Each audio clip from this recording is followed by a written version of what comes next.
नमस्कार। आज बिना किसी तैयारी के मैं आपसे इस महत्वपूर्ण विषय पर बात करने आया हूं। जिस इलाके में पत्रकार मुकेश चंद्राकर की हत्या हुई है, बीजापुर के इलाके में, वो बस्तर में पड़ता है। छत्तीसगढ़ के बस्तर का एक जिला है और वहां मैंने कई सालों तक आना जाना मेरा रहा है और मैंने उन इलाकों से रिपोर्टिंग की है। तो आज मैं कुछ महत्वपूर्ण तथ्य आपको इस पत्रकार की हत्या, जो बहुत दुखद है और बहुत आक्रोशित करने वाली है, इसके बहाने आपको बताना चाहता हूं।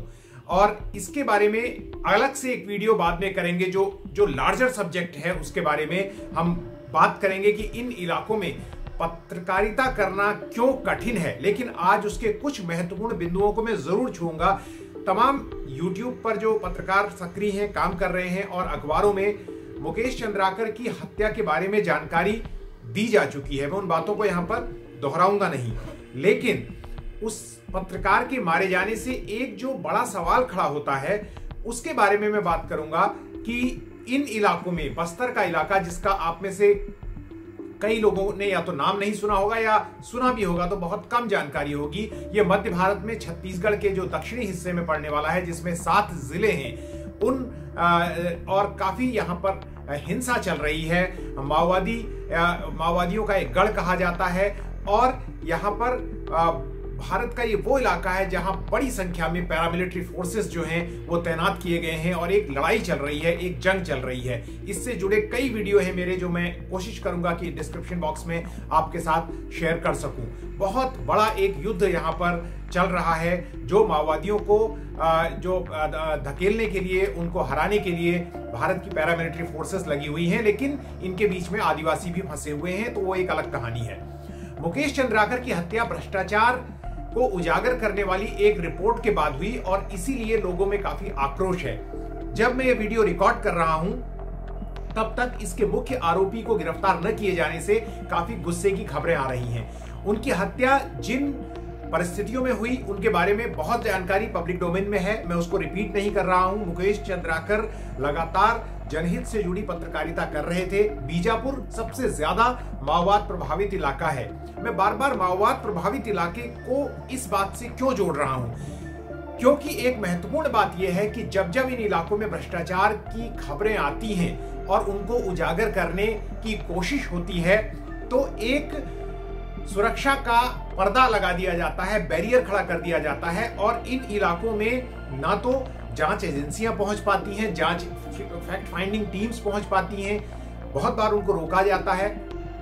ये कहा जाता है कि यहां पर जो है माओवादी हैं, खतरा है, यहां पर एनकाउंटर चल रहे हैं, यहां पर आप जा नहीं सकते। इसलिए ऐसे पत्रकार जो इस तरह की जानकारियां वहां से उजागर कर रहे हैं, वहीं रहते हैं भ्रष्टाचार की, वो बहुत जरूरी है। पहले तो मैं बताना चाहता हूं कि इन इलाकों में भ्रष्टाचार इतना अगर फैल रहा है, भ्रष्टाचार तो दिल्ली में भी है, मुंबई में भी है, हर जगह है, पर इन इलाकों में जो भ्रष्टाचार फैलता है उसके पीछे एक अलग पहलू उसका क्या है। उसका अलग पहलू यह है कि ये दिल्ली से बहुत दूर है, ये अपने राज्य के राजधानियों से इलाके बहुत दूर हैं, तो यहां पर नजर रखना बड़ा कठिन है। जो स्थानीय लोग हैं, पत्रकार हैं, उनकी वैसी उनको ना कोई पारिश्रमिक मिलता है, न उनको कोई सोशल सिक्योरिटी कवर मिलता है, न उनको किसी तरह का कोई रिकॉग्निशन या लीगल बैकिंग उनके पास होती है। तो जिस तरह से काम करते हैं वही अपने आप में एक बहुत बड़ी बात है। बिना पैसे के, बिना किसी सोशल सिक्योरिटी कवर के, बिना किसी लीगल सपोर्ट के अगर आप पर मुकदमेबाजी हो जाए।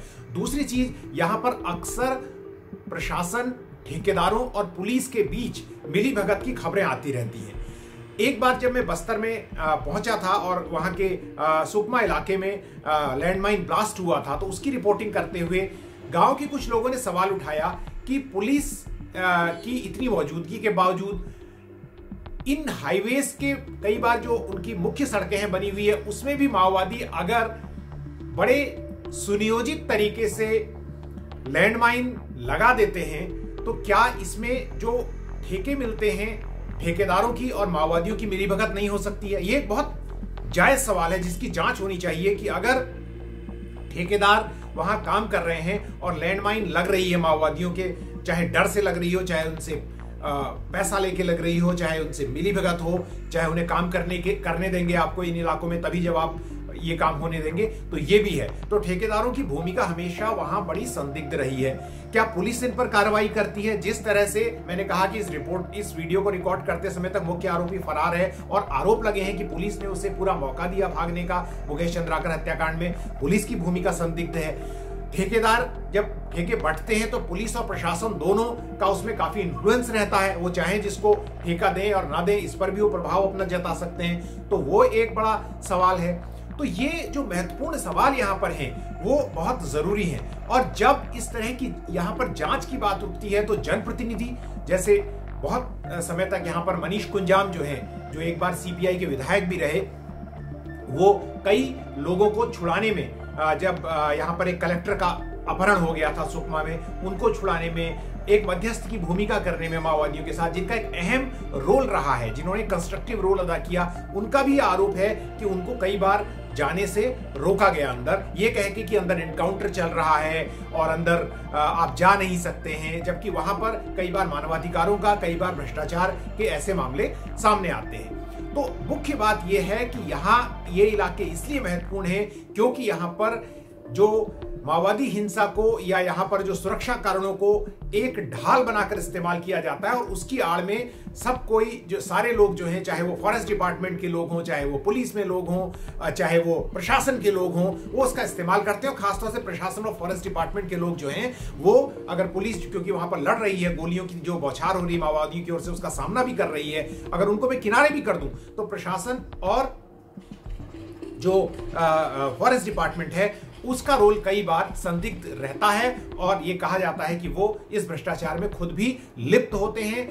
और मीडिया का जो पत्रकार उनके line, they don't fall in line, अगर वो उनकी बात नहीं मानते तो उनको भी संकट झेलना पड़ता है। मैं मुकेश चंद्राकर हत्याकांड में कोई टिप्पणी नहीं कर रहा हूं कि वो उसकी जांच हो रही है, उसका सच सामने आएगा। मैं उन तथ्यों को उजागर करने की कोशिश कर रहा हूं जो यहां पर स्पष्ट देखे जा सकते हैं किसी भी फील्ड विजिट के दौरान, कि किस तरह से जो ये क्षेत्र जो है आंतरिक सुरक्षा के मामले में गंभीर होने की वजह से एक मौका भी देता है कि यहां पर भ्रष्टाचार फल फूल सके और पनप सके। तो इस बारे में मैं अपने एक सहयोगी पत्रकार जो हैं, काफी लंबे समय से और वरिष्ठ पत्रकार जो दशकों से रिपोर्टिंग कर रहे हैं, आलोक पुतुल साहब, उनका जिक्र करना चाहूंगा। उन्होंने कई आरटीआई के जरिए भ्रष्टाचार के मुद्दों को उजागर किया। तो उनसे जब बात हुई तो उन्होंने कहा कि उन्होंने 2010 और 2014 के बीच कई आरटीआई लगाई। एक आरटीआई उनकी बड़ी गंभीर आरटीआई थी, जिस पर उन्होंने ये बात पूछी सरकार से कि आप ये बताएं कि बस्तर के कुछ जिलों के बारे में उन्होंने सवाल किया था और कहा था कि ये बताएं कि यहाँ पर वन्य जीवों की संख्या कितनी है, हाथी कितने हैं, बाघ कितने हैं, नीलगाय कितनी है, सांबर कितने हैं, क्योंकि ये फॉरेस्ट डिपार्टमेंट जो है इसकी गणना करता है। और ये बहुत जरूरी है इकोसिस्टम के बारे में कि हम ये सेंसस होता रहे, और ये होता है सेंसस फॉरेस्ट के नियमों के तहत। लेकिन उनको जो जानकारी मिली, उन्होंने कई सवालों की एक लिस्ट भेजी थी, इस बारे में जानकारी नहीं दी गई और कहा गया कि ये जानकारी हम आपको नहीं दे सकते क्योंकि हमारे पास उपलब्ध नहीं है। और इसके पीछे जो है सुरक्षा कारणों को बताया गया कि वहां पर जंगल में जाना संभव नहीं है, ये सेंसस हो नहीं सकता।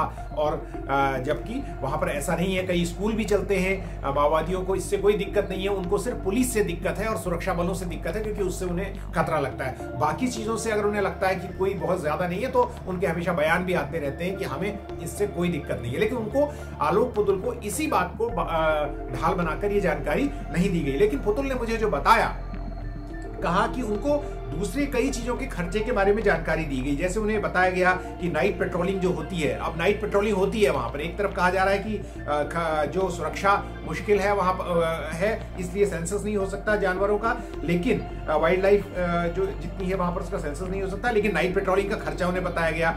वहां पर हट्स जो बनाई गई है जंगल के अंदर, उसका खर्चा बताया गया। कच्ची सड़कों को बनाने का खर्चा बताया गया।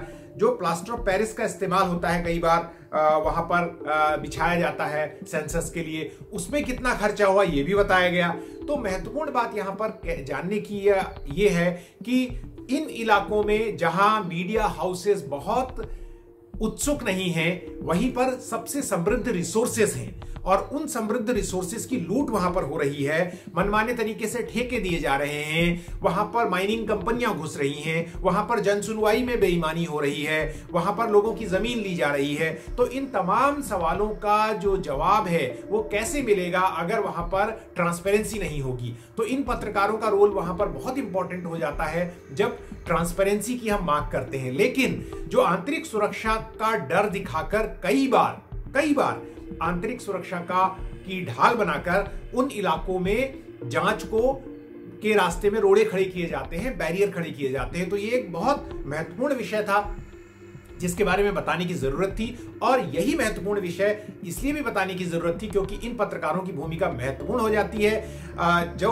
वहां पर लगातार रहकर इन चीजों को देख रहे हैं। क्योंकि अगर आदमी दिल्ली से जाएगा या बड़े दूसरे शहर से जाएगा, रायपुर से जाएगा, तो शायद वो बस्तर के इलाके को न बता पाए। उड़ीसा में अगर भुवनेश्वर से जाएगा या दिल्ली से जाएगा तो शायद न बता पाए कोरापुट में या बोलांगीर में क्या हो रहा है। अगर झारखंड के गुमला के इलाके में या दूसरे डाल्टनगंज के इलाके में जाएगा और वहां पर जाकर दिल्ली से या दूसरी जगहों से जाएगा, रांची से, तो शायद उतनी, लेकिन वहीं पर रहने वाला अगर लोकल जर्नलिस्ट ये काम करेगा तो ये एक महत्वपूर्ण बात हो जाती है कि वो लगातार वहां पर एक वॉचफुल आई, एक वॉचडॉग की तरह मौजूद रह सकता है। और यही इस कहानी का, मुकेश चंद्राकर हत्याकांड का सबसे बड़ा टेक अवे है कि मीडिया हाउसेस को अगर वास्तव में वो चाहते हैं तो उनको इन जगहों पर विजिल मजबूत करने की जरूरत है, प्रशासन से सवाल पूछने की जरूरत है, पुलिस को और फॉरेस्ट डिपार्टमेंट के लोगों को भी जवाबदेह बनाने की जरूरत है। इस वीडियो में इतना ही, लेकिन अगर आपने अभी तक इस YouTube चैनल को सब्सक्राइब नहीं किया है तो जरूर करें। और बहुत कम संसाधनों पर हम ये काम कर रहे हैं, ये YouTube चैनल मोनेटाइज भी नहीं है अभी तक, तो इससे कोई कमाई भी नहीं है, सिर्फ आप तक जानकारियां पहुंचाने का मेरा एक माध्यम है।